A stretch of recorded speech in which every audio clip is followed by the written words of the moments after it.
Tapi kita akan menindak orangnya dalam tindak pidana. Pertama apa? Kalau pencucian uang, dana bos masuk ke rekening itu, mula-mula masuk ke institusi lalu berpindah ke orang tanpa pertanggungjawaban yang jelas menurut administrasi. Ada juga dana yang pengirimnya namanya gubernur NII, masuk uang ke situ. Nah itu semua yang seperti itu. Tanah-tanah juga,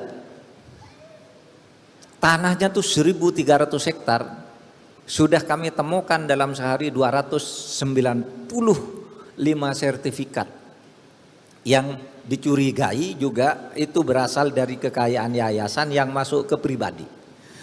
Nah dalam tindak pidana seperti ini kita coba gitu, yang dilaporkan oleh masyarakat tentang penistaan atau penodaan agama, ya biar berproses. Polisi mempunyai ukuran-ukuran hukumnya sendiri gitu untuk menentukan itu. Nah saudara, kembali, jadi sesudah Indonesia merdeka, kaum muslimin itu terpinggirkan dari penyelenggaraan negara atau pengelolaan ke tata pemerintahan kita. Ini tadi ada yang menyesalkan, masa Indonesia yang begitu besar dengan pesantren yang begitu besar tidak bisa ikut mengelola negara, lalu melahirkan pemberontak, tapi melahirkan kesadaran baru di pesantren. Ketika Kiai Wahid Hasyim menjadi Menteri Agama, itu kemudian dikeluarkan peraturan bersama dengan Menteri Pendidikan dan Pengajaran Bahdir Johan. Wahid Hasyim dan Bahdir Johan membuat peraturan di mana sekolah lulusan pesantren yang berjenjang itu sama civil efeknya dengan pendidikan umum.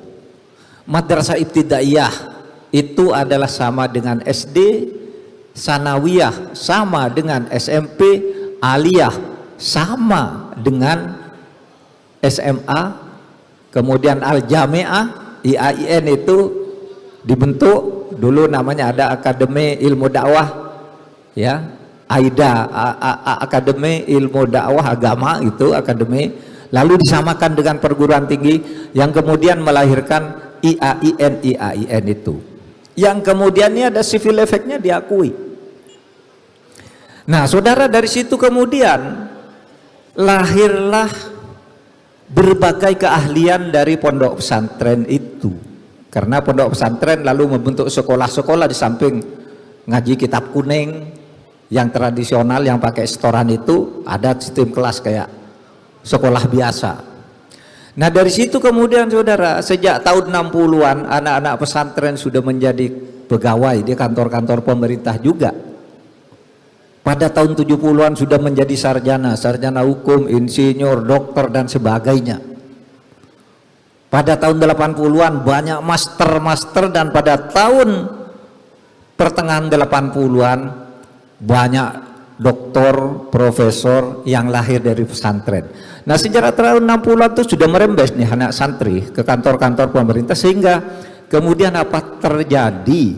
Mobilitas sosial vertikal naik. Terima kasih sudah nonton. Jangan lupa like, subscribe, dan share ya.